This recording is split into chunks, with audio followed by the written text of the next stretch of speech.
Okay, we're going to get started now. Go to attendance.defsec.club. Make sure to sign up there so that we have you in our system so we can push out VApps to you in future weeks, like usual. Also, you can go to questions.defsec.club if you don't want to raise your hand and ask a question IRL.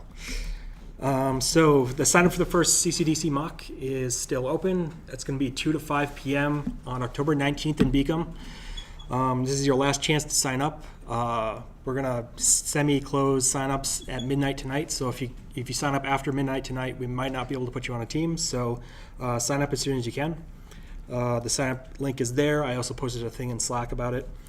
I'll have team assignments and full rules released tomorrow at noon, and then scenario documents will be released on Friday at noon. I'll probably also send out like an example of what a scenario doc looks like tomorrow as well, so you have something to work with. With that, I'll hand it over to Nick to start us off with the Windows checklist.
Alrighty, before we get started here, I got a few things. Go ahead and post this in the Slack there.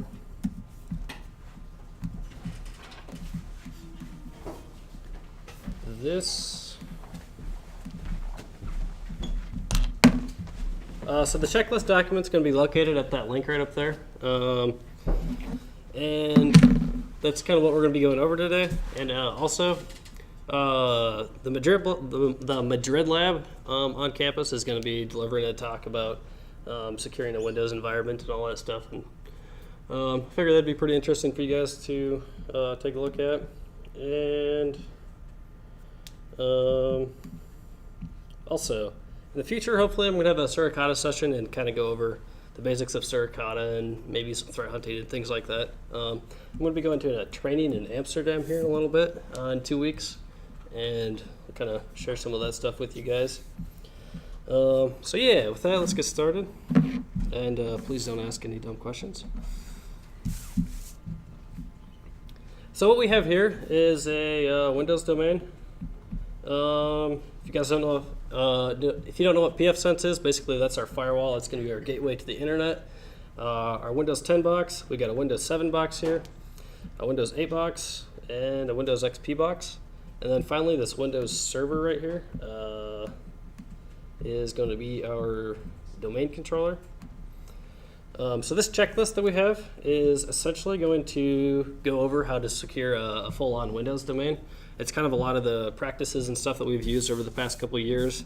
I'm going to be changing a lot of this content probably in the next month or two. Some of this stuff is a little bit outdated, but I did update a lot of stuff earlier today and put in some nice links for us to use. So yeah, with that, let's get started. So the first step on here is it says turn the Windows firewall on. Basically, it says after the DC disables group firewalls and GP update then do a GP update /force on each machine. If you go to a regular domain joined Windows box, sometimes you're going to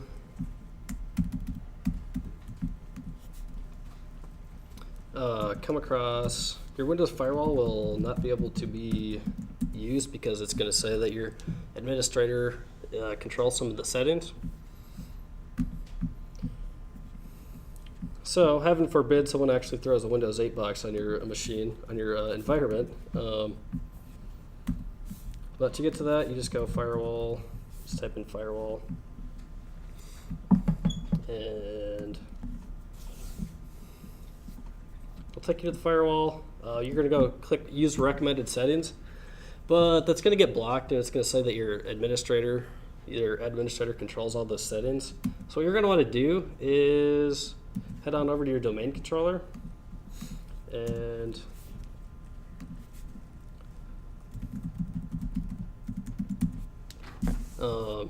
you have to edit a group policy object. So how we do that is we're going to want to go to, I think it's gpedit.msc.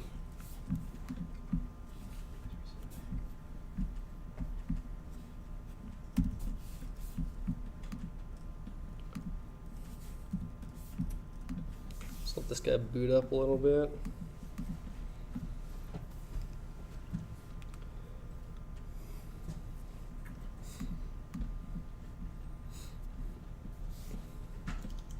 So to be able to edit that, you can go up to Tools, and if that ever loads, or you could just go type in gpedit.msc, and that's going to take you right there too as well. In theory, I hope this is the right link.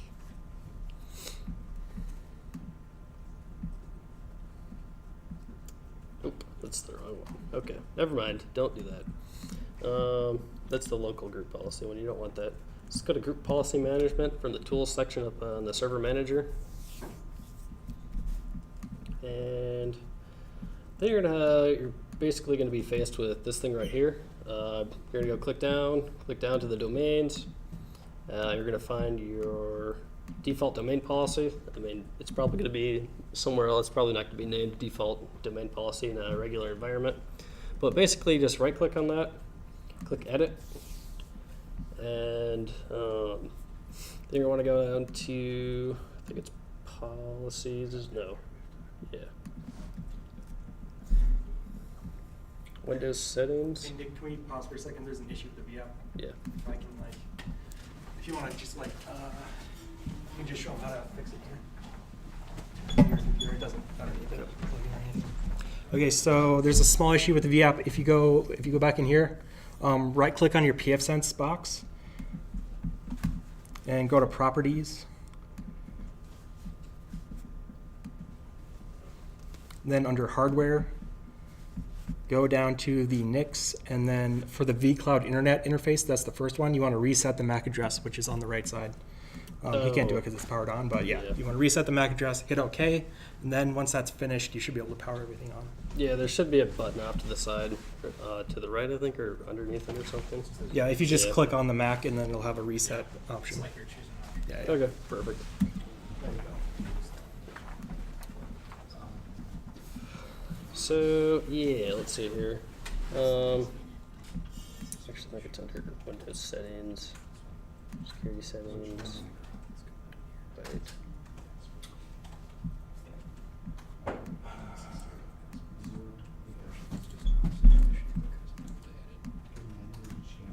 Yes. So we get on here, we find our Windows Firewall with advanced security, and if we go on that guy, we click on it, and we right click on that guy, we should see, yeah, so this isn't really a domain policy that you're going to want. It says all your inbound connections are allowed, all your outbound connections are allowed, so you're going to want to go ahead and block all your do a default block. That's going to, actually here, let me try to kind of break this down. You're gonna want to do a default block if you have a few services on there that are gonna want to connect to your box, or if your box doesn't need to talk to anything, you could just straight up click block all connections, and then no one can talk to your computer. However, your computer will still be able to talk out to other computers. And this, you're gonna want to click allow or block. I mean, I kind of went over how to, or what there's various pitfalls. If you just block all outbound connections, you're not going to be able to communicate. Some of your services won't be able to communicate very well or at all unless you like go in there and configure certain firewall rules. So we're just going to leave that on allow for now. Let's go through the domain, public.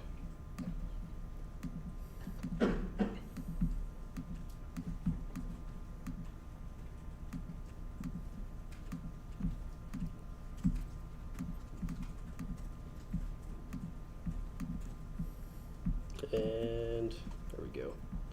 Or alternatively, if you want to set fine-grained firewall policies for each different system, you just go ahead and just click Not Configured, and then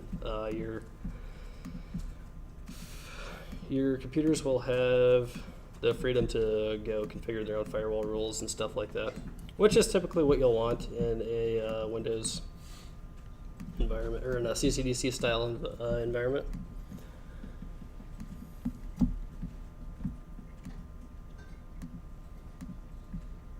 And then we're going to see this guy right here. It's going to say allow Internet Explorer. That's probably not something we actually need.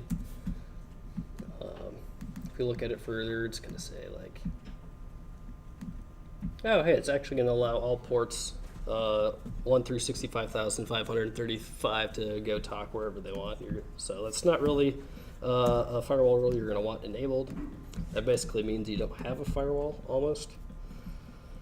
So yes, we got that, and then you run over to back to your Windows box. Open up a command prompt.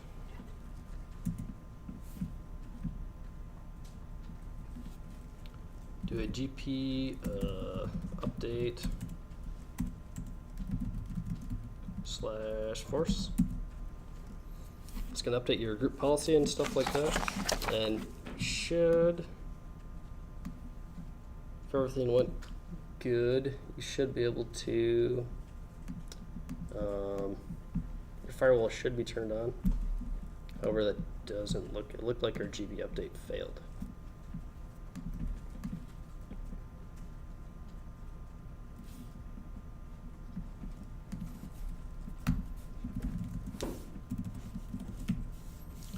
Because it couldn't talk to the domain controller. I don't know why that was.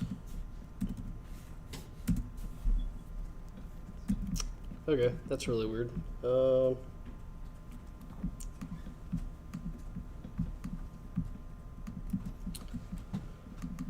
Let's start our Windows 10 box. Hopefully it'll work. Anyways, you should be able to go, once you do a GP update /force, you should be able to go ahead and update your firewall settings. Moving on, creating snapshots. Not all your competitions are going to allow this, but if they do, I mean, sure as heck take advantage of that, because it's a really, really nice feature. If the red team gets in your box and just like completely nukes it, you just revert to a snapshot and it's all good. So basically all you have to do is just like right click on your machine and there should be a, create snapshot, and then you create a snapshot, and then you can just revert the box. Usually competitions are probably going to charge you a few hundred points to revert your box, so kind of keep that in mind. Some do, some don't. Account management. So we go back to our domain controller, and we're going to want to go ahead and audit the users that we have in our computer.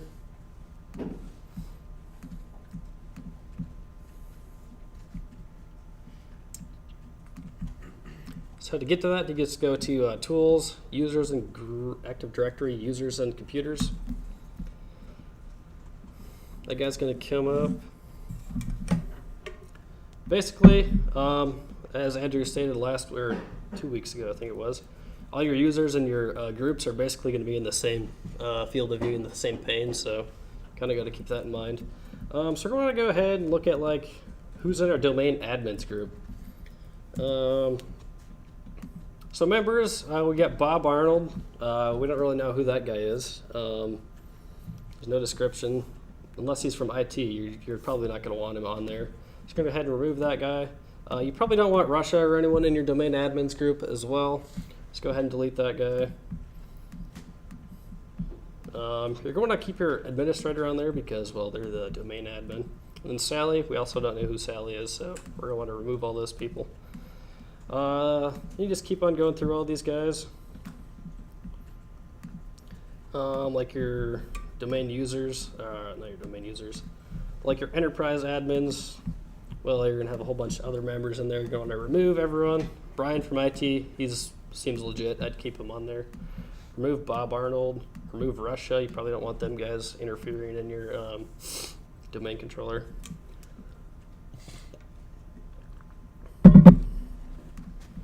Enterprise admins are going to have, technically, they're going to have control over all the forests, I believe.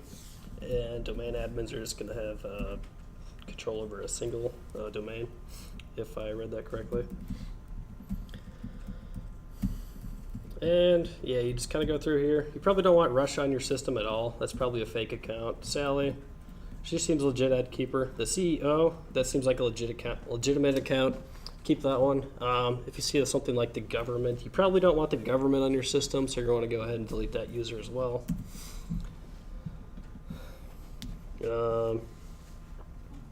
Yeah, so you kind of got all these users audited and stuff like that.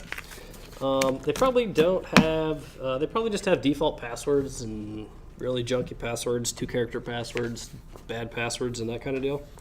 So there's this really nice long PowerShell version 5 script that you have to type in. So basically you just open up PowerShell, right click on that guy, open it up as admin, and so we are at this stage right here, account management. Oh, I didn't open up PowerShell. Let's command prompt here.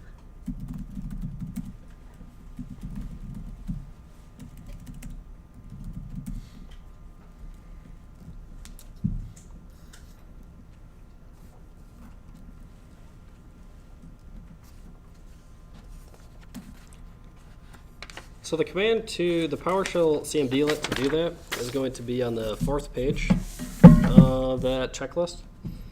And it's going to be called change domain account admin passwords. So we go all the way down here to the extra information stuff. Actually, it's on page 3. Yeah. Change domain admin password account passwords. So we're going to have to go in. We're going to be able to use this script, but we have to type it out because in competitions you can't just copy and paste scripts. You have to bring them on paper and then type them out for CCDC style. That doesn't hold true for like Cyberforce and Ice Age and things like that. You can use where you can use your own scripts and stuff like that. So to change that, you're going to do get AD user dash filter star pipe set AD account. And you can use tab autocomplete for this stuff as well. Password dash reset dash new password. I will have to update this script, I thought it was the right one, but doesn't look like it. This isn't the most super secure way of doing it. Actually, I'm not sure. I'll have to look at it. Convert to dash secure string dash as plain text. Actually, I think the script should be okay. Basically, if you didn't do the convert to secure string, it's going to show up in your PowerShell logs and it'll be in plain text, and you don't really want that. Because if the red team finds that, they'll just have your domain password, or they'll have all the passwords for all the users on your system. So then we put in a super secure password like password 2 bang instead of password 1 bang. Dash force, and if this command was typed in correctly, it should go and then change. This should change all the users on the system. I didn't get a confirmation prompt or anything, but it also didn't tell me that wasn't the right way to do it. Let me go ahead and double check here.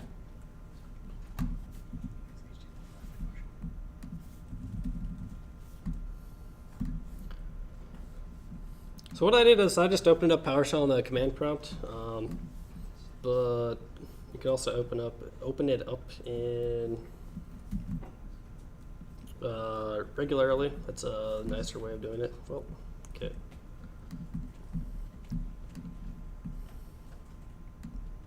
Anyways, I think you get the point.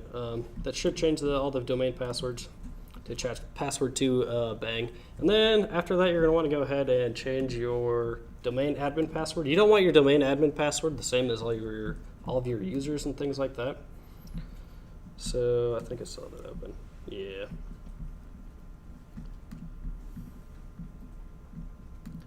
Let's see Brian from IT. He's one of the domain admins. Go ahead and reset the password there. Password 3 bang. You're going to also want to do that to the administrator as well.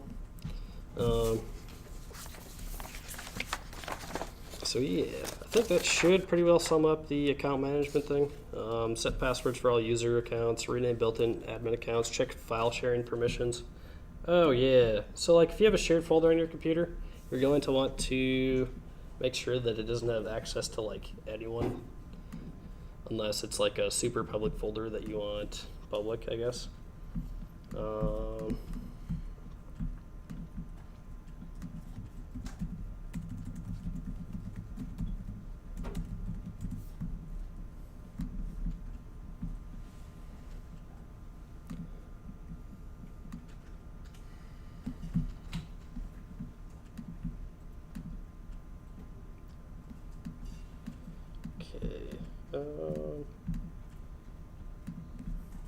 Anyways, how you edit the permissions on that, you just go to properties, sharing, and then you're just going to want to add whatever users that you, like, hey, I only want my domain users to edit this folder. So then your domain users, all the domain accounts should be able to read and write to, or just read that folder, hopefully, in theory. Yeah, so they just have the read level access.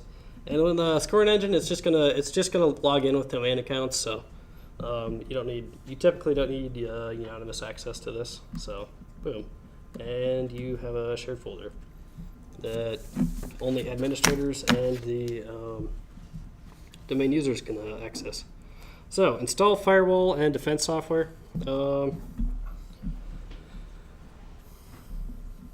So that's going to be right here. Make sure group policy is set to so the individual firewall configuration is allowed. We kind of already went over that.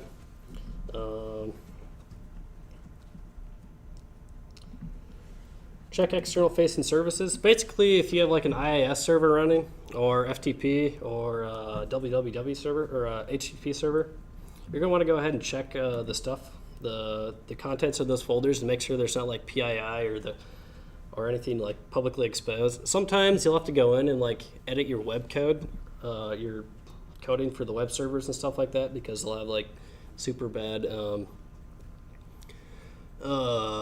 coding on it, like intentionally vulnerable kind of things. So typically, I think it's going to be if you're running an IIS server, there's this thing going to be called inet pub. And that's basically where your server is going to be housed, or your web page is going to be housed. And then we'll have something like, hey, index.html. That's not actually a valid web server or page. But yeah, so that's kind of what your if you come across if your Windows server is hosting a web server, you kind of go into inet. Just go into inet pub. Check to make sure there's nothing bad in there and the code's not junk.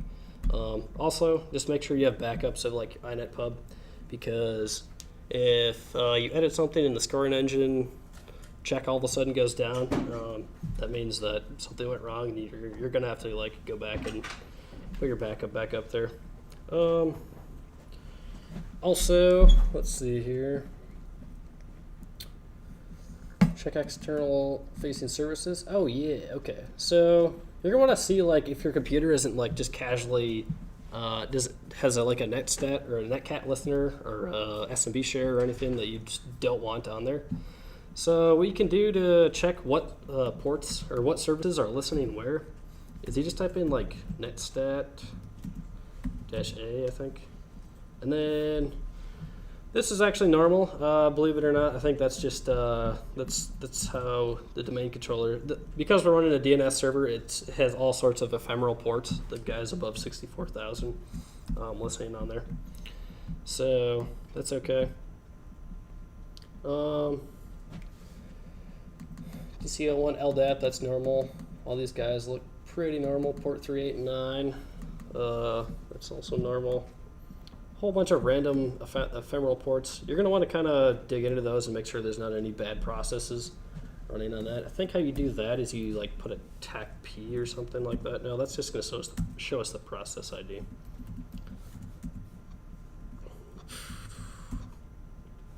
Anyways, there's a much nicer way to do this. Towards the second page, it looks like, on Appendix 11.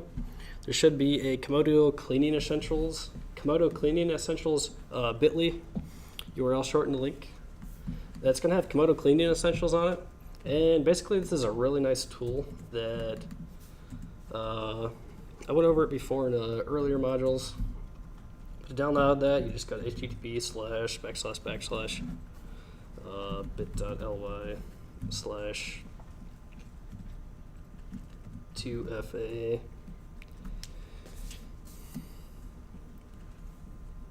YTF.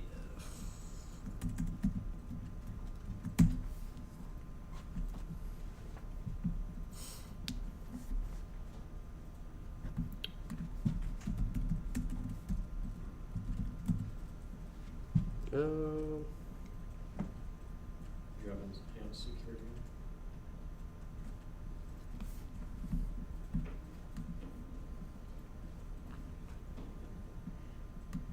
Ooh, that's why. I got something wrong with my network settings.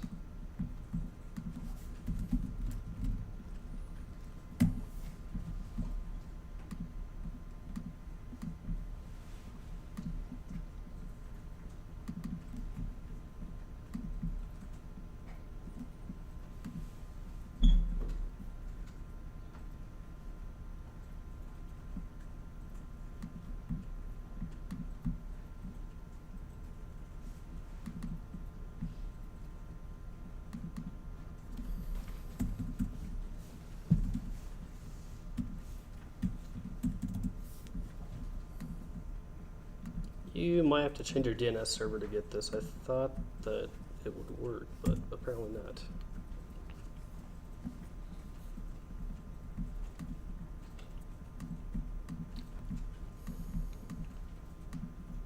Yeah, so it looks like you have to change your DNS settings to, instead of like using, I didn't configure the DNS server correctly by the looks of it. So you'd have to do those steps I basically just did, where you just type in ncpa.cpl. Go up there, properties, that guy. Then preferred DNS server, 172.16.3.100. That's just the IA Labs DNS server. And that's going to allow you to access the internet. And then we can finally download Komodo Cleaner Essentials.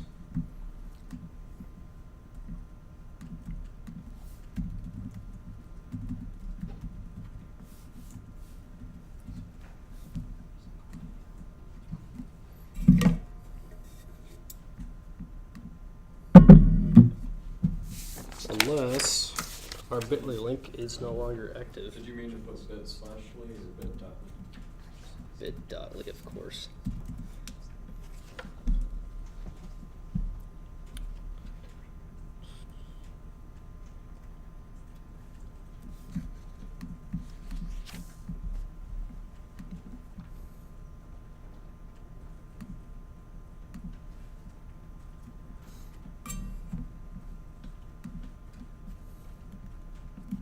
Or if that doesn't work, we just type in Komodo Cleaning Essentials.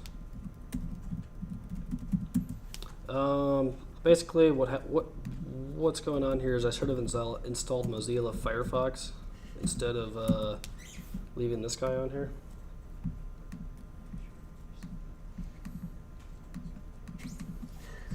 because Internet Explorer is just terrible to use. Basically, the only reason it's around anymore is just because of legacy enterprise applications that aren't compatible with anything else.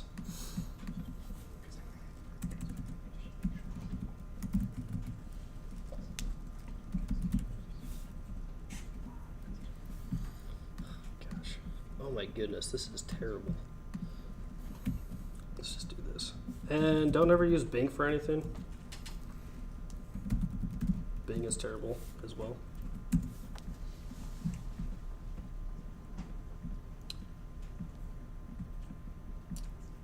For example, all these websites are not the best websites to get it from.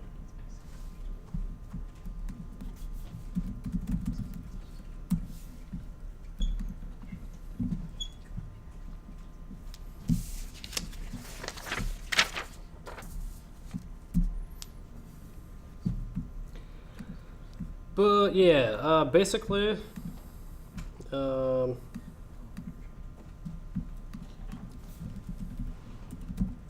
Cleaning Essentials, that's going to be like your de facto security tool to run to when you're using Windows. There's like so much neat stuff you can do with it. Like you can just go to a process, press kill, and it's going to kill like the entire process tree, and you can like see who it's calling out to, what website or what Kali Linux machine or whatever, and then you can just kill the process. And it also has like auto runs and all those things built into it.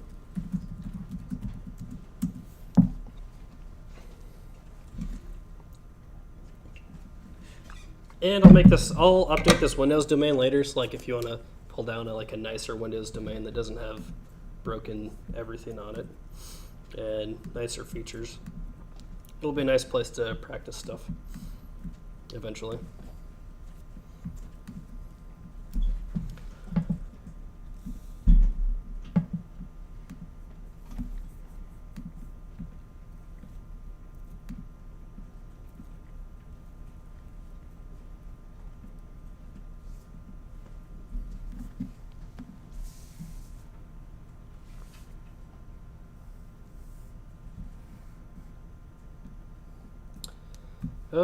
You know what? Here, let's just move on. We'll probably have a whole separate topic just on Komodo Kill Switch in itself, and hopefully under 20 minutes eventually. So use Komodo Kill Switch or Netstat to view all your active connections and the processes and all that good stuff running on your computer and like the auto runs and things like that. So what we want to do now is make backups of all your systems and things like that.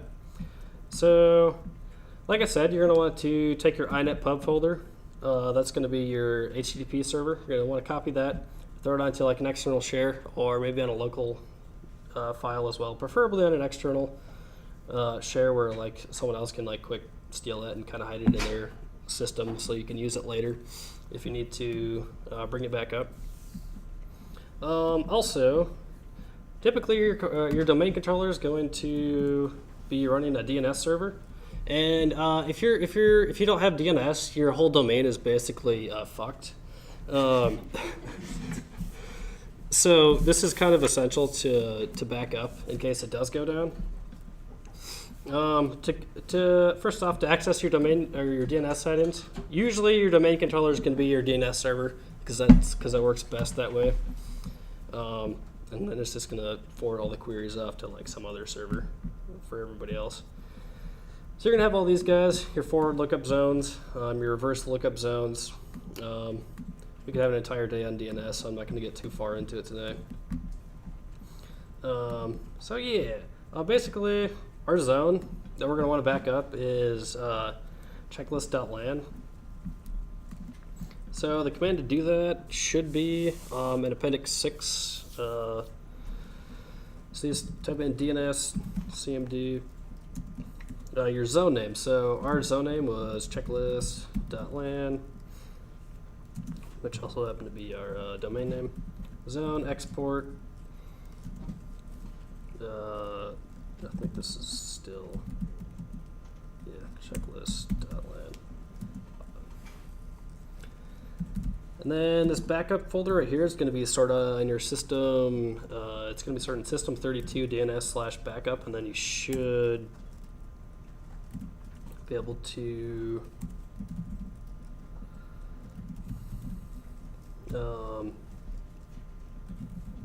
go ahead and find it and throw it back on, or throw it to an external share if you want to save your checklist or save your DNS stuff. So yeah, so we're gonna go over here, Windows, System 32. Pro tip: don't delete System 32.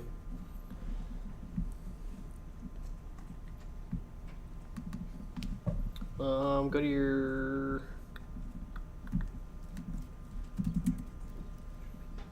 DNS. There we go. Find that guy. It should be right here. So yeah, that's where we're gonna be able to go ahead and like copy that, throw it somewhere else, and be able to save your backup. And if you need to restore it, basically to restore it, there's also a nice little thing way towards the back of the checklist that tells you how to restore it if you ever need to do that. I'm not going to do that right now because we have a lot to go through. Check startup programs. Also, this is why it would be nice to have Komodo downloaded, because Komodo also has auto runs thing that's built in, and it can check all your startup programs and things like that. So what we can do is type in ms-config. I think this should be the right thing. Yeah. Go to startup. Startup items are not enabled in this system, so I mean it's okay right here. I think another thing you can do is, if I'm not mistaken, you can do startup.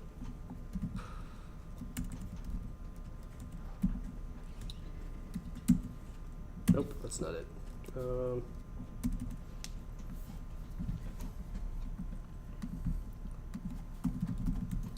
Something called the Windows Startup folder.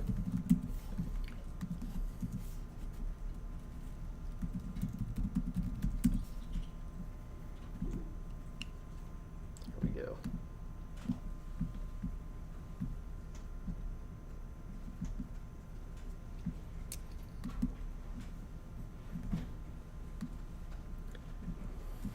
Each user is going to have their own startup folder, and there's also going to be like a public startup folder as well. So what was it? Program data, Microsoft Windows.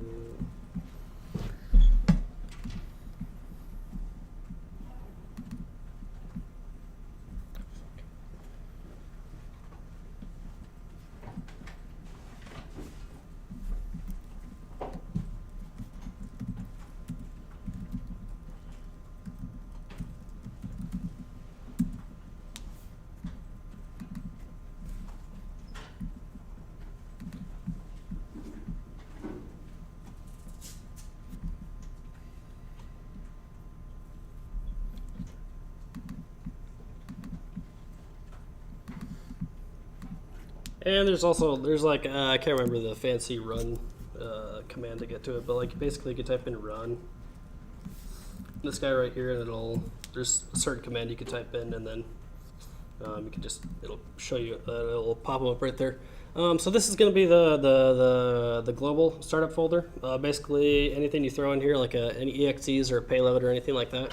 Any user that logs onto the system, right when they log on, basically there's going to be the program's going to start, and then each user has their own individual one as well if you only want certain users to have certain programs to run. Also check your scheduled tasks. So you just hop over to Task Scheduler.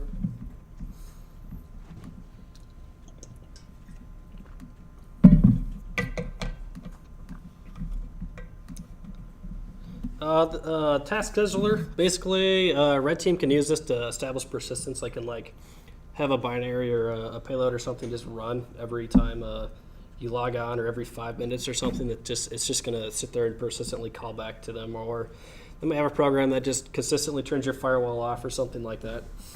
So yeah, if there's if you just go through here, kind of look at your scheduled tasks and make sure there's nothing that shouldn't be there. A lot of applications on Windows have their own scheduled tasks, so I mean it's going to be a heck of an endeavor to scroll through all of these. But just a safe bet is you can just go up to your local task scheduler, and see if there's anything like, and see if there's any PowerShell scripts set to run or anything like that, or that doesn't look like Windows Defender. The red team might try Mastercade, the name of them, so they'll try to fool you into thinking it's a legitimate task that you don't need. But yeah, so I'm guessing this XBL game thing we don't need, so just go ahead and we should be able to delete it, or not. Oh, that's why, because it's an individual. It's basically it's somewhere down here, and I have to go over there and delete it. So yeah, so that's your task scheduler. Patch critical vulnerabilities. For XP 2000, 2003, patch MS 0867. Basically, we went over that earlier. That's a super bad vulnerability that's just going to give like complete remote code execution on Windows XP 2000 and 2003 boxes. And then for Windows Vista in 2008, patch MS 09 050. I haven't read a whole lot about that one, so I can't tell you about it, but it's bad. So patch that. And also for Windows Server 2012, 2016, Windows 7, 10, 8, 9, patch Eternal Blue and Bluekeep. Basically, those are super bad exploits that are just going to result in remote code execution. And the red team will have basically they'll be running as system or as the system. So you don't want that.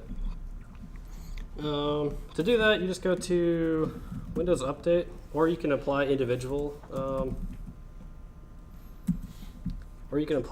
patches as well.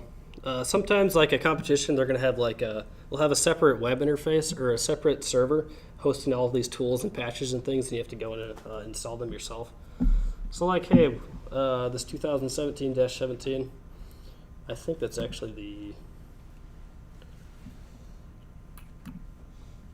Sometimes it's going to fail, sometimes it's not. Yeah, you're going to want to make sure your Windows updates are set. I haven't actually updated them in Windows 8 before, but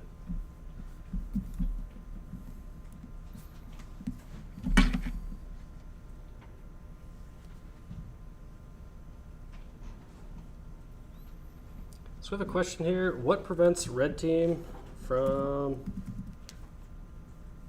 reinstating these users with something like a script? Nothing really. You just have to make sure you don't have red team on there, and you just have to keep continually monitoring your Active Directory users and groups and things like that, and making sure that users and stuff aren't being added. If there's like unauthorized users being added to your domain admins group and stuff like that,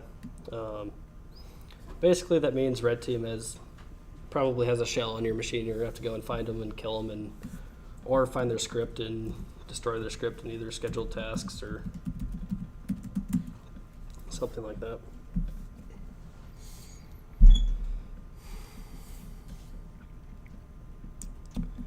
Set policies in your Active Directory. Add group policy object MMC. Yeah. Before we go to that, Windows Update. Basically, that's where you're going to find your Windows Update settings for Windows 7. You literally just type in Windows Update and then find all that stuff.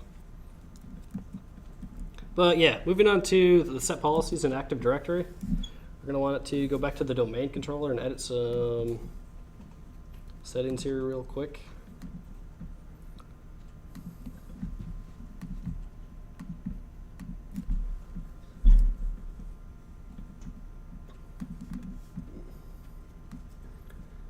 So again, this tool, to edit the group policy thing, you just go back over to Tools, Group Policy Management, then you find your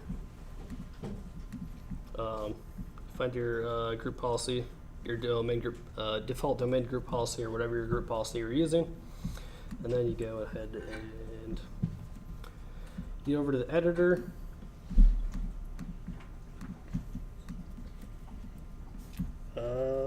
Security settings. I think I went in the wrong one. I want to go up to the computer settings.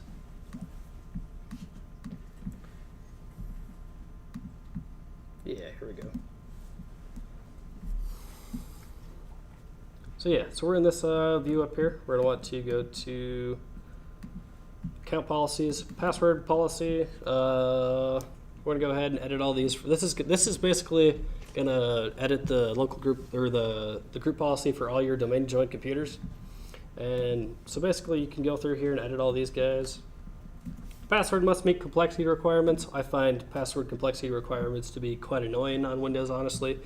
They don't have a really nice policy that's more modern. This is honestly pretty archaic. So, I mean, you can enable it, disable it, depends on how complex you want your passwords. I typically want to go for the correct horse battery staple method, so I'm just going to go ahead and not use that. Minimum password length, you definitely don't want that to be 7 characters. That could be cracked in, I don't know, not very long, especially with some of the computing power we have at DSU. I'd probably shoot for like 12 or 14 or something like that. Minimum password age, these guys, you're just going to want to make sure they're reasonable values. Enforce password history.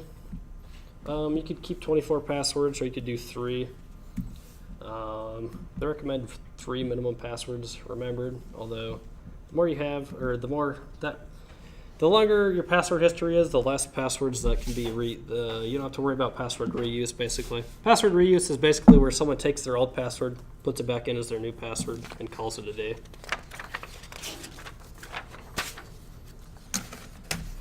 Maximum password age, you're going to want that to be, they recommend it to be less than 3 days.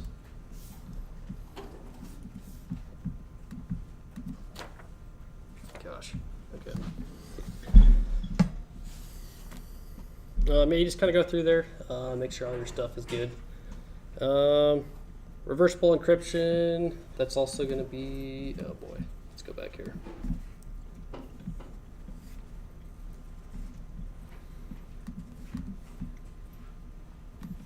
That should be found under this guy as well.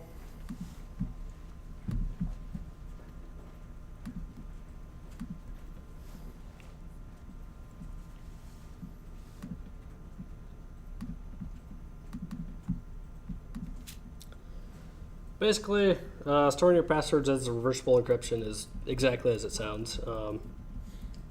Storing passwords with reversible encryption. And you typically don't want that. I think that should be somewhere in here. But for the sake of time, let's go ahead and not find it. But it's in there somewhere, and it's a particular subfolder or sub policy. Turn on data execution prevention. Basically, data execution prevention is it can stop a lot of scripts. It stops I can't remember the technical details of it, but it basically stops a lot of malware from accessing things and areas of memory and things like that shouldn't be accessed. So just go bcedit.exe/set current NX always on, and bcd edit, that's why. And that should turn it. There's not really a good way to set this via the domain or via group policy. Basically, the only way I found that would actually work to turn this on for everybody is you'd have to set your execution policy on PowerShell to you'd have to do set execution policy bypass, which basically means that anyone can run any script that they want at whatever privilege, basically. And you don't really want that. That's basically the only way I found that would successfully do that through group policy. So you might want to just do that to each individual computer. Disable remote desktop. To do that, some computers are scored with remote desktop, so you might not want to.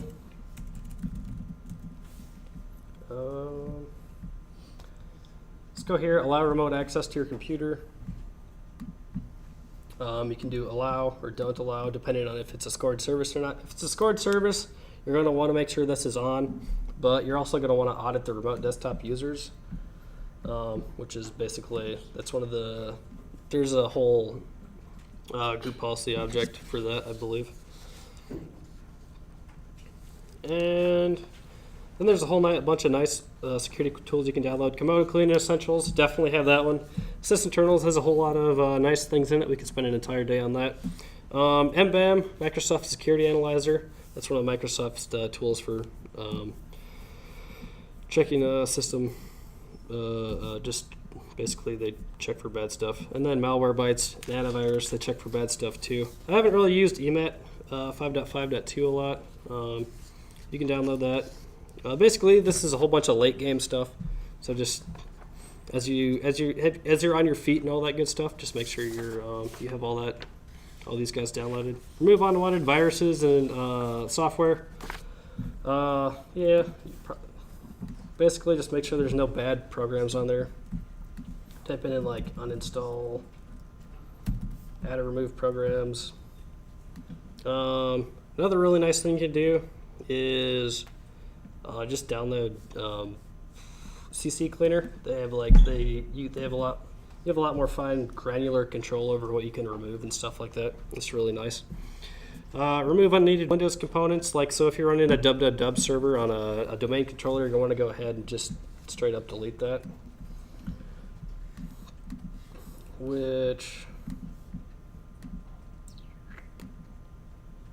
So you basically just go through here and delete any, like if you're not being scored on remote desktop or anything like that, just make sure that you're not running any of those things, or like a FTP server or anything like that. Just go ahead and remove those guys. Run mbam, check task manager, check msconfig. Check task manager, I mean, that's all consolidated in the Commode Cleaning Essentials toolkit essentially. And check C Windows/temp. That's a really nice one that Red Team likes to use.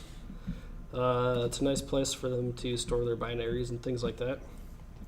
So like just go through there every now and again and make sure there's no PowerShell scripts or binaries that are running on that. To get to that, you just do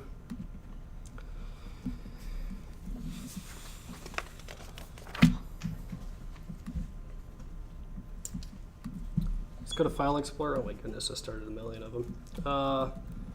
Temp, star temp. There's star temp, not star. %, temps, %.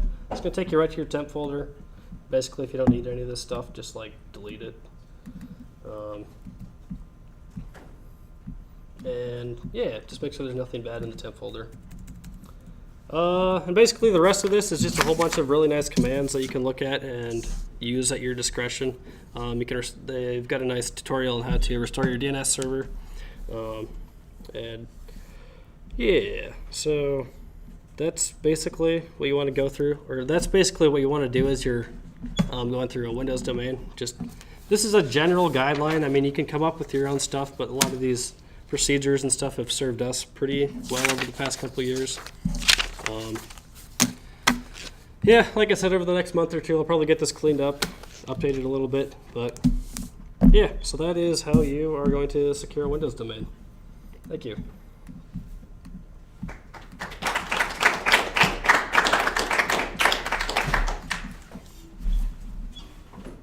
And I was hoping that was going to take 40 minutes, but it didn't.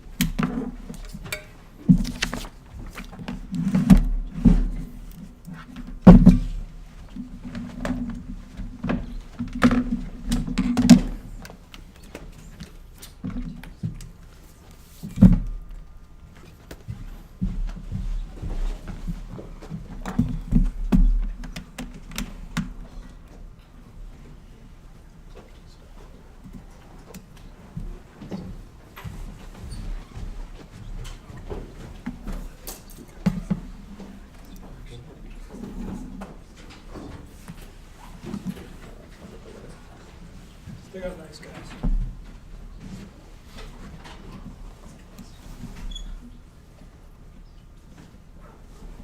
Break something?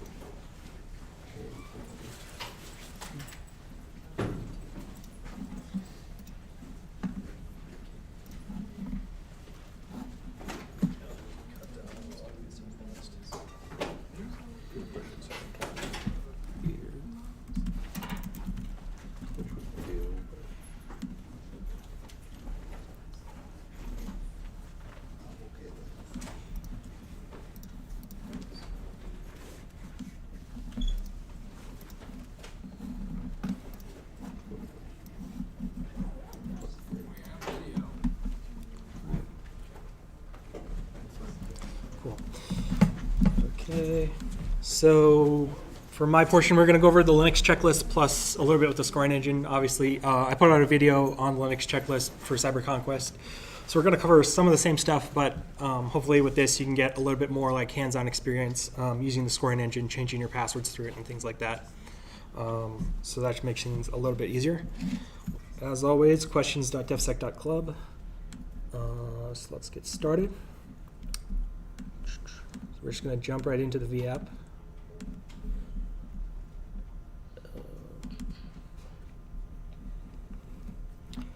So we got basically 4 boxes here. We have a red team box, a scoring box, and then 2 Linux systems.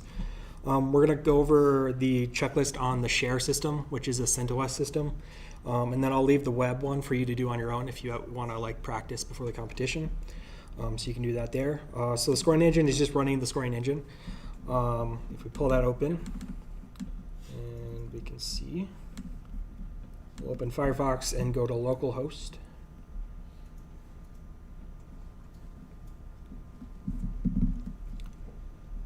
That's going to be really slow for some reason. And then on red team, we can pull that open too. And that's running another version of the scoring engine, which is scoring sort of red teamy activities. So we'll pull those both up very slowly. So yeah, there we see there. So we got share has 2 services running, and then web has 2 services running, and they're both passing right now. So if you want to log into this, you can log in with team1 as your username. Your password is password1bang. And if you want to log in as admin, it's admin for the credentials for that. But you don't necessarily need to do that. Then you can do over here on red team. So here, I switched the colors up, but basically it's the same thing. You want to make these all green by the end of the checklist. So basically this is like a bunch of vulnerabilities that are open on the systems. So we have on share, we're running an FTP server and an SMB server. And so we have anonymous FTP is enabled. Red team got in with default passwords. There's some PII on the shared box that we need to get rid of. And then there's a reverse shell. And then default passwords on SMB, default passwords on SSH. Which is not a scored service, so we want to block that off later on. And then web has similar stuff, so we have a PHP shell, a reverse shell, SSH keys. So let's get into the share box. Oh yeah, we should probably pull up the checklist, shouldn't we? So if you go to the Slack, up at the top here we have drive.defsec.club, if you want to open that. We'll jump in here, and when this loads, we'll go into Nix, and then checklists, and then since we're working with the CentOS system, we'll jump into CentOS checklist. So I'll just pull that off to the side here, and then I'll have the share box over here. Oops, screwing up all over the place. I'll try to zoom in a bit.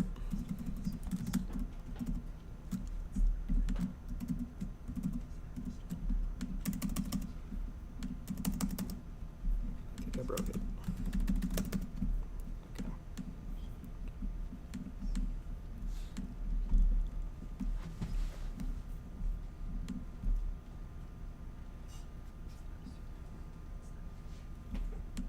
Oh. There we go.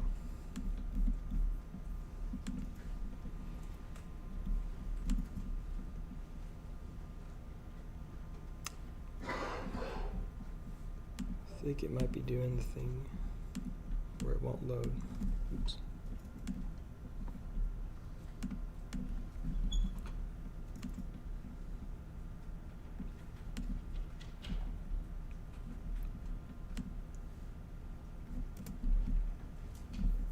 Okay, well, anyway, basically what we're going to be going through is, there we go. There we go, now it's working. So we're logging as root, password1bang. If you can't log in as root, obviously you want to try DSU with password1bang instead.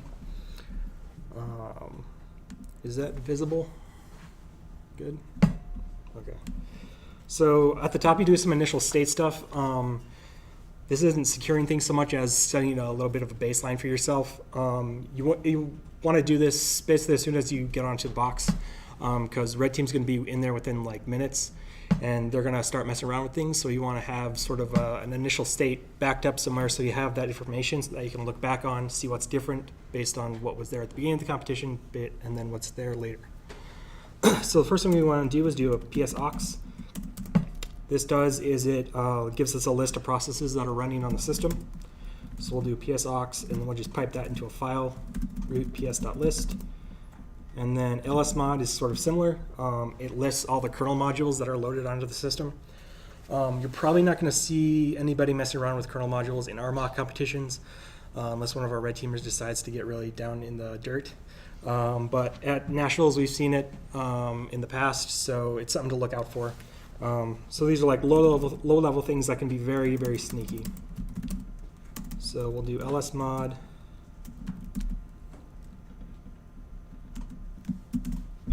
Yes, my connection is really bad.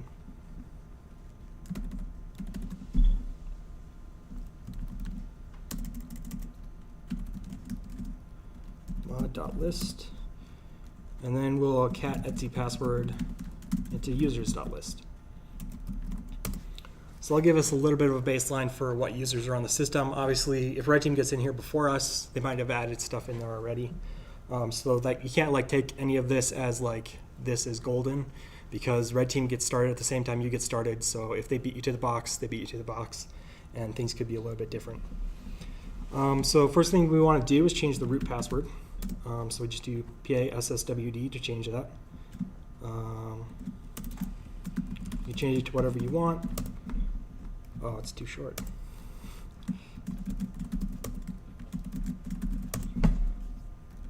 Change that. Okay, so then when you have that done, so now we have the root password is changed, the administrator password's changed. Now we want to restrict anyone who can use administrator privileges. So you can do that with vsudo. That'll open up our sudoers file. And basically in here, this lists all of the users that have admin privileges and all the groups that have admin privileges. So for this one specifically, we're going to want to get rid of wheel, which is the admin group on CentOS. We're going to leave root all, and we're going to want to get rid of this include directive. That one's a little bit sneaky. So it looks like it's a comment, but it's actually a directive saying include all of the config files in this directory. So we want to get rid of that as well, so red team can't hide stuff in here. And once that's done, you can save it. Oops, I hit caps lock, or do that. There we go. Once that's saved, if you screwed something up, vsudo will tell you, and it'll make you go back and fix it, or revert to the original version. Once we've done this, basically no one has admin privileges except root, and root we changed the password for, so theoretically we should be the only ones with access to the admin on this system. Obviously, if somebody had already gotten on here and they had messed around and like done a keylogger or something like that, the red team could still have your passwords and things. Question: Debian checklist and CentOS checklist, are they similar? Yes, they are. They're basically, all the Linux checklists are basically the same, except they have slight variations based on whether or not, based on like package managers. So CentOS uses yum, whereas Debian uses apt, and things like that, systemctl versus service. The main differences you're going to see in the checklists are going to be between Linux stuff and BSD stuff. So you might have different things. For FreeBSD, it has a different firewall, for example, things like that. Things are popping up. Okay, so close these. So that does our root password, and then we're going to change our user passwords. Pop-ups. Okay. So I'm going to call this users.sh. So basically, we just create a script here. This one we've developed over the years. So we re-p pass. This should be -s, right? No. Yeah, just like that. Users get into password.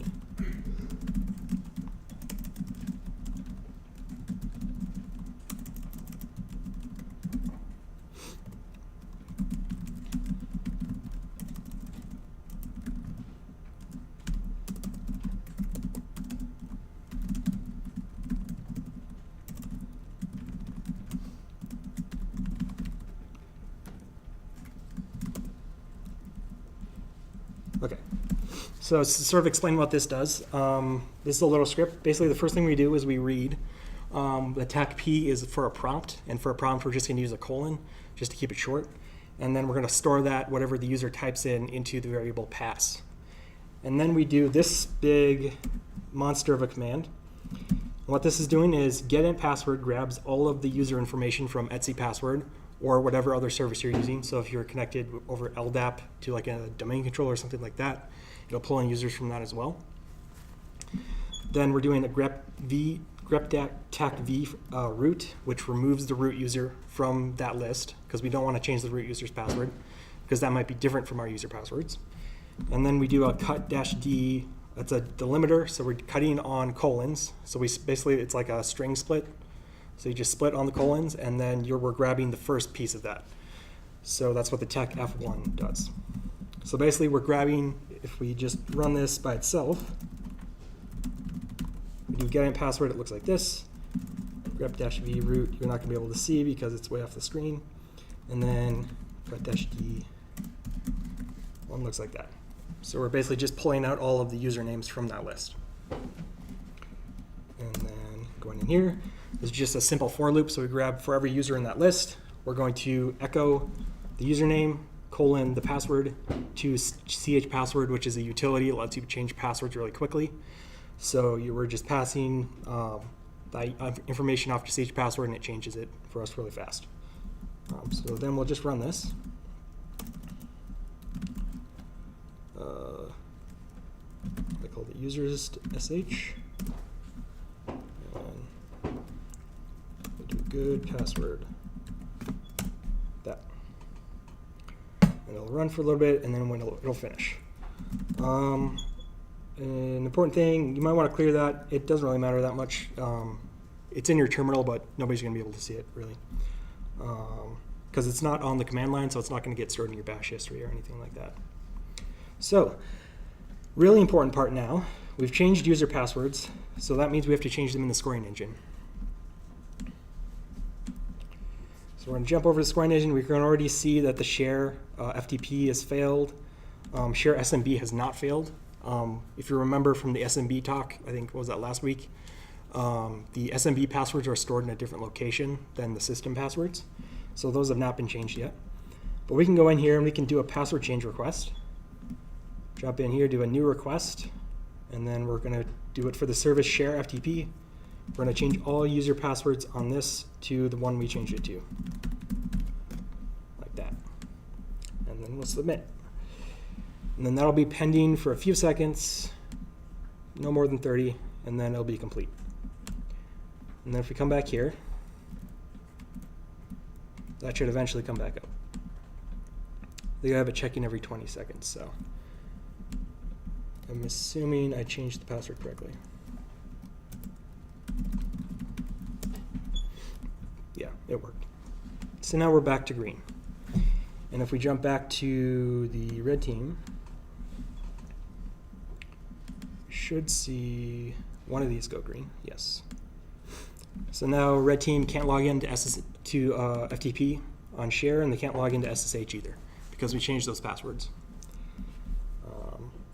If we jump back in here, we'll continue down. We'll do a local backup. This is very simple stuff. Not hugely important. Well, it is. It's very important, but it's like not security critical, but it's more of like protecting yourself from shooting yourself in the foot. Because when you're trying to secure these services, 9 times out of 10 you're going to break something, and then you want to be able to revert back to something that's good if you really, really need to. So I like to copy etc to /back and home as well.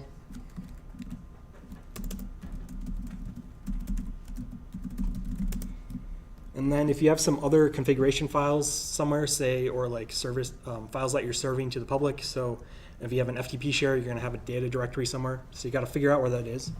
So we go into etc vsftpd.conf. Oops. And we see roots are held in var FTP. And we can do the same thing for Samba. See the path is also var FTP. So we know we need to back up the FTP directory there.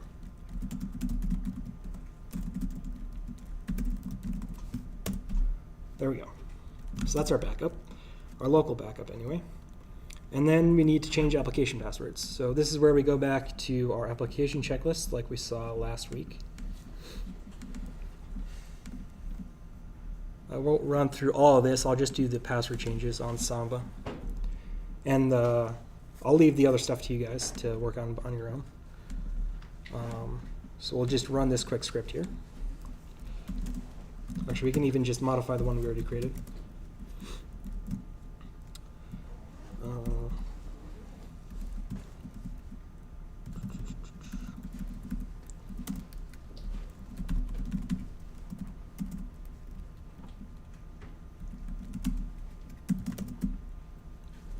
You might need to do the TAC-E if you leave it as bash. If you do sh instead, then you'll be good. And instead of typing to ch password, we're going to pipe to SMB password. And do it like this. And that'll do it for that.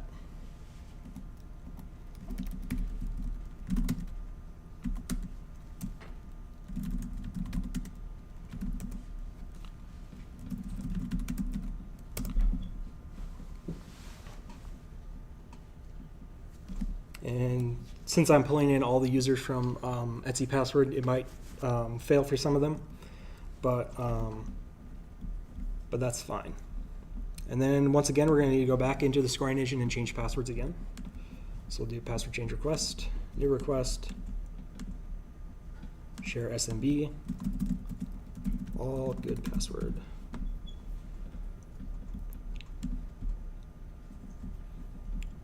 That'll be pending for a bit, and then this will go green again. And then some of this should go red. So if we've done that, then we do inbound firewall. So basically the bedrock of security in these competitions is change passwords, do your firewall, and you're going to block 90% of what red team's going to throw at you. Because if they can't get in using default passwords, then they can't get in on your scored services. And if they can't get through your firewall, then they can't communicate at all, and so they're screwed, basically.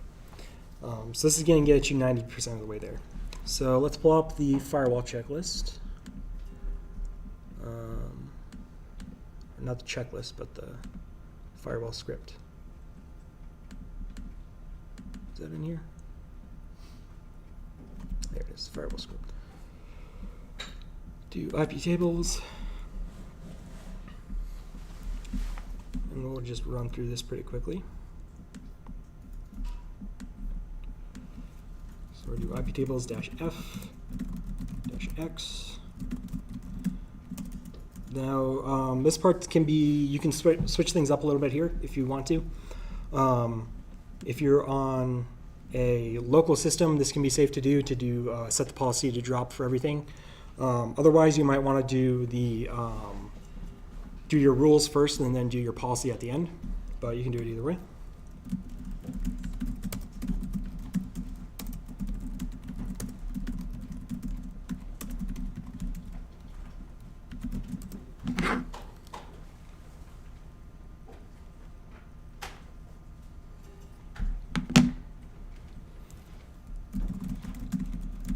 And then we'll do our local interfaces.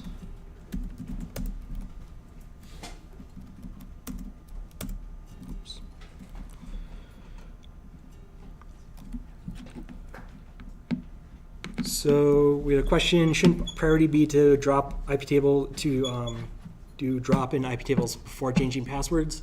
That's kind of a preference thing. The way we do it is we change passwords first because if you just drop the interface right at the beginning of the competition and you accidentally break something while you're changing passwords or you're modifying configuration files, you're not going to be able to see it happen in real time.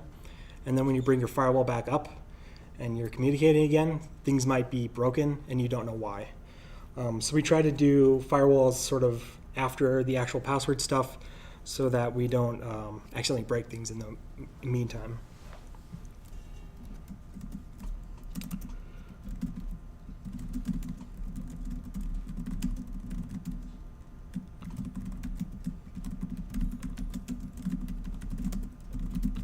And plus, you want to minimize the amount of time you actually like offline, because Longer you're offline, less points you have, obviously, for the competition.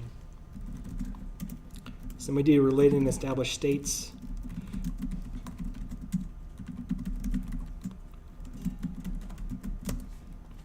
I don't know if I typed that correctly. I did. And then we'll do scored services first, then I'll come back to the passive and active FTP.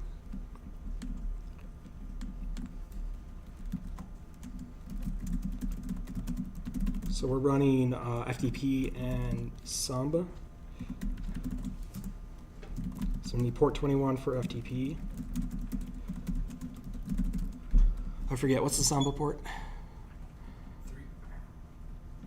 I mean, it's the same as the Windows, isn't it? I don't know that one either. Yeah, it's 445. 445 should be one of them. I think the other ones are just Right, 445. 139. But it's 445.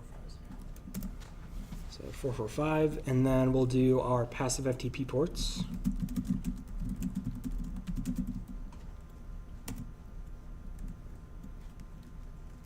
I do 139 as well.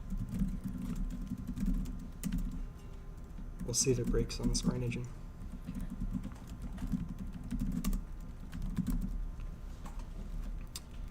And then we have to also make sure that we set the passive FTP ports in the VSFTPD config as well.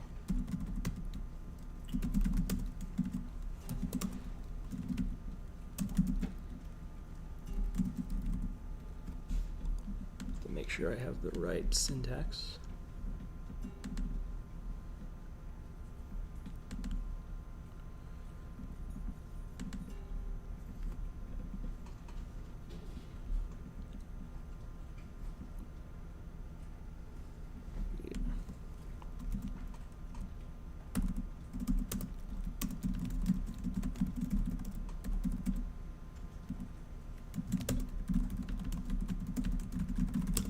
Restart VSFTPD.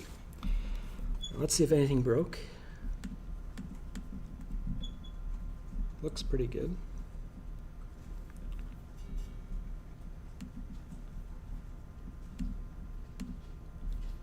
Yeah, looks like that worked.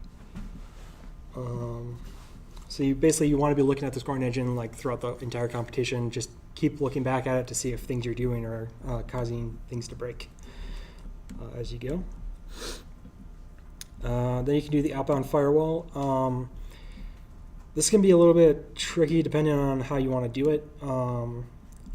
Something I like to do, oh yeah, we need to save our rules.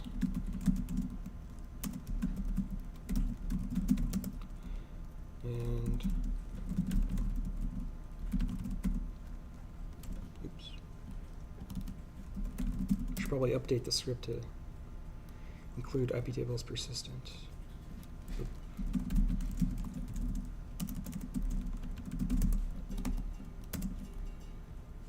I don't know if this is the right.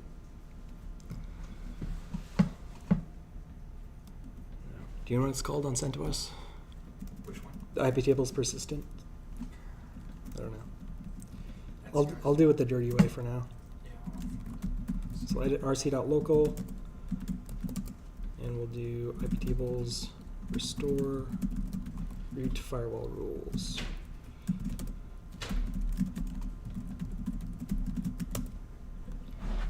Okay. I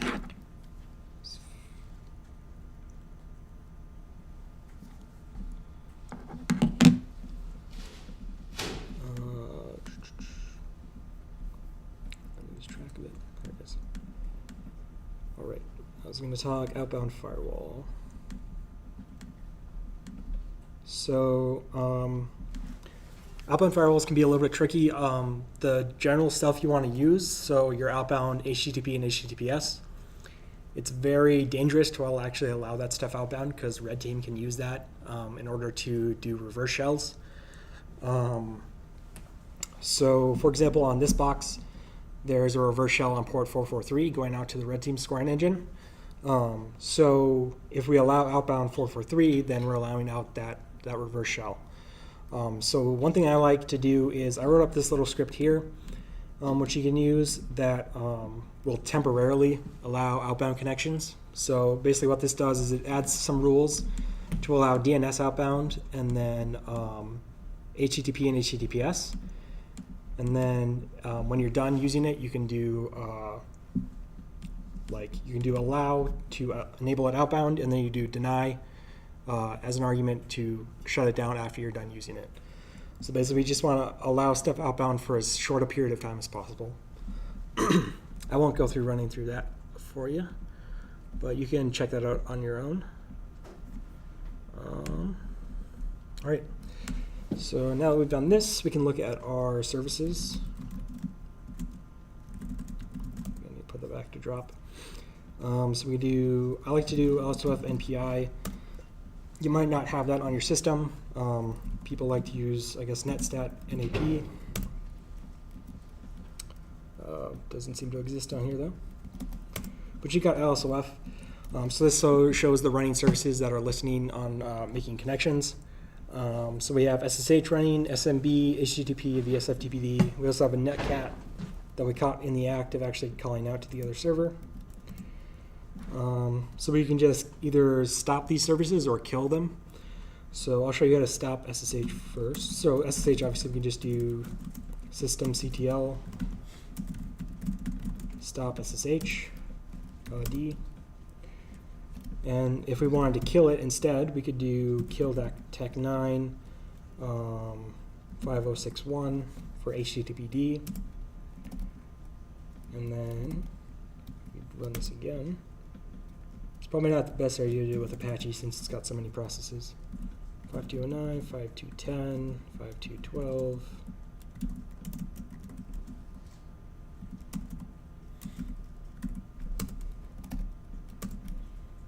And there we go. So we got rid of everything that's listening outbound. Oh, and then we have systemd. So this one's a little bit tricky because we have a telnet server that's running on inetd. And if we kill PID1, we're going to just crash the entire system. So you need to actually know what to disable. So we're going to do systemctl stop telnet.socket, I believe. And that should stop that. So there we go. We can stop postfix as well.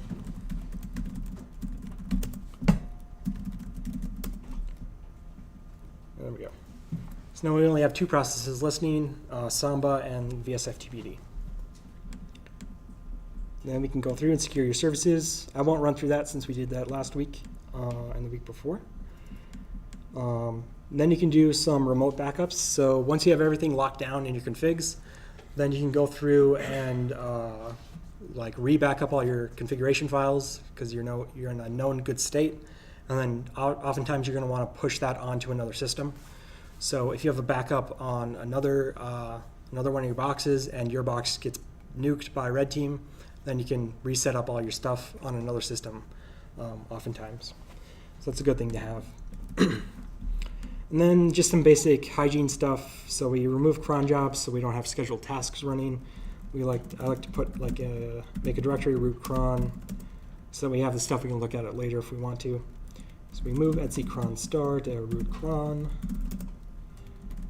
Move our spool cron star to root cron. And then you want to check rc.local. I looked in there earlier. Sometimes red team can throw some stuff in there. And then SE inetd and systemd. This is a pretty difficult thing to actually check because things can be named sneakily and there's no good way to actually audit them without actually looking at every single file. But if we want to go in here, oops.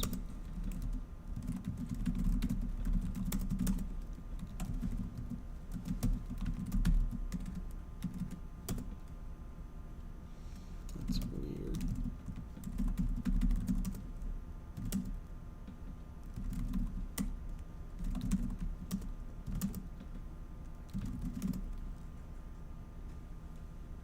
I think I broke something. Did I do a move earlier instead of a copy?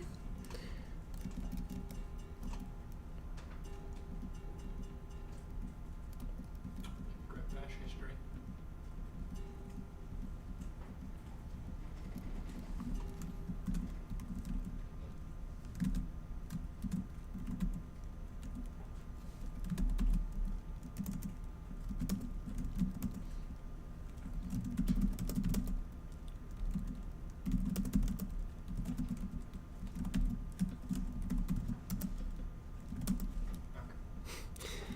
Always make backups.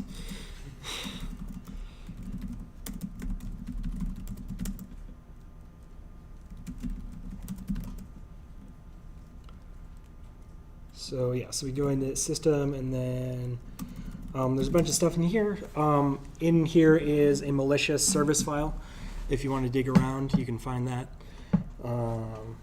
Basically what it's doing is just kicking off a netcat listener that throws back to the red team scoring engine with a reverse shell. So if you want to dig around in there, you can do that as a little bit of practice. There's some other things you can do. These aren't 100% necessary, but if you're not using them, it's best not to give them to red team. So you can remove some tools like netcat, wget, curl. Netcat especially, you're probably not going to be using very much unless you're doing some troubleshooting. But you might want to keep wget and curl for your own purposes. But if you're not going to use them, it's a good idea to get rid of them so that red team can't use them either. So if we want to do like yum remove netcat or nc, there we go. That's another way to get rid of that netcat listener. So you can do things like that. Then when you're all done, once you get to this point, you're basically set. You can install updates so you have some patches for whatever weird vulnerabilities might be out there for your software.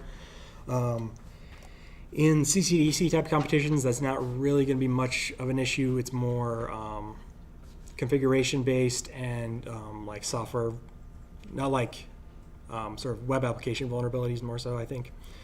You don't have a lot of like actual application vulnerabilities, I don't think, right? I might be wrong. Depends. Yeah, so it's sometimes good to do.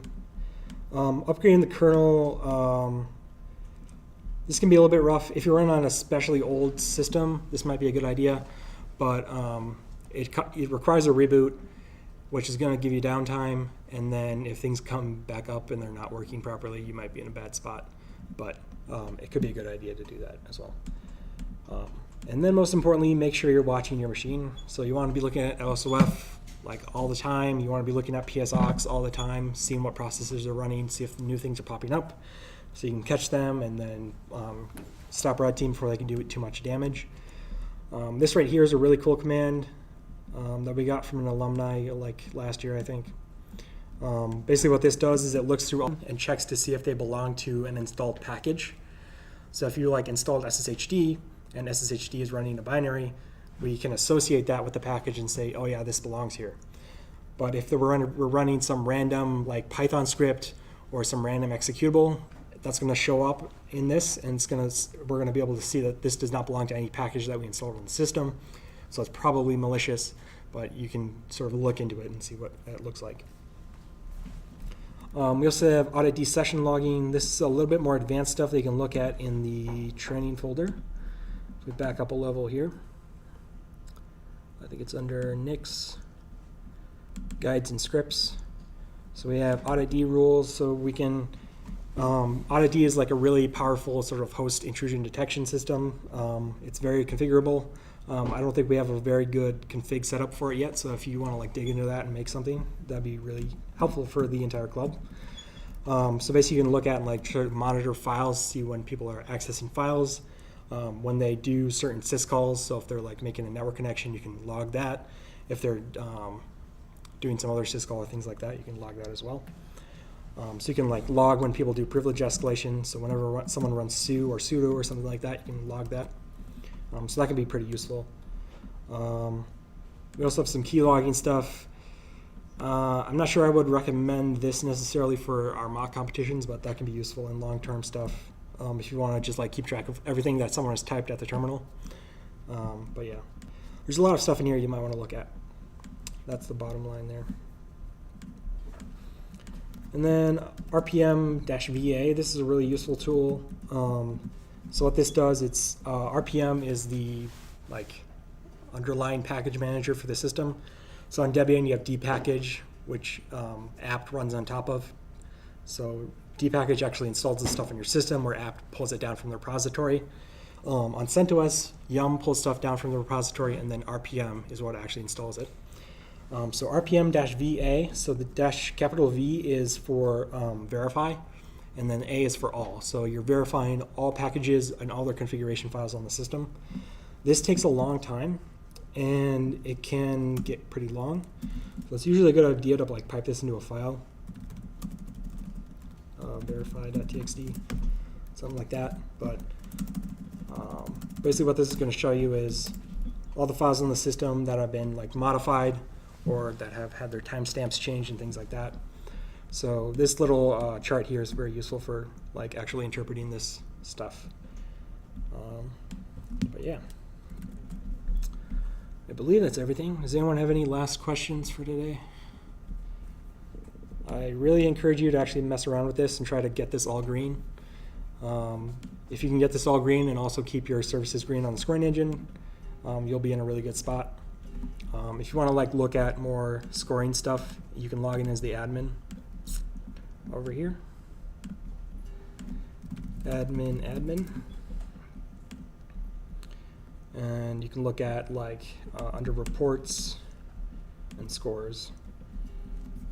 You can sort of see like what your score looks like over time. This is what you want. You want a straight line. Okay. That's all we have for today. Thanks everybody for coming. See you next week. Or this Saturday, actually.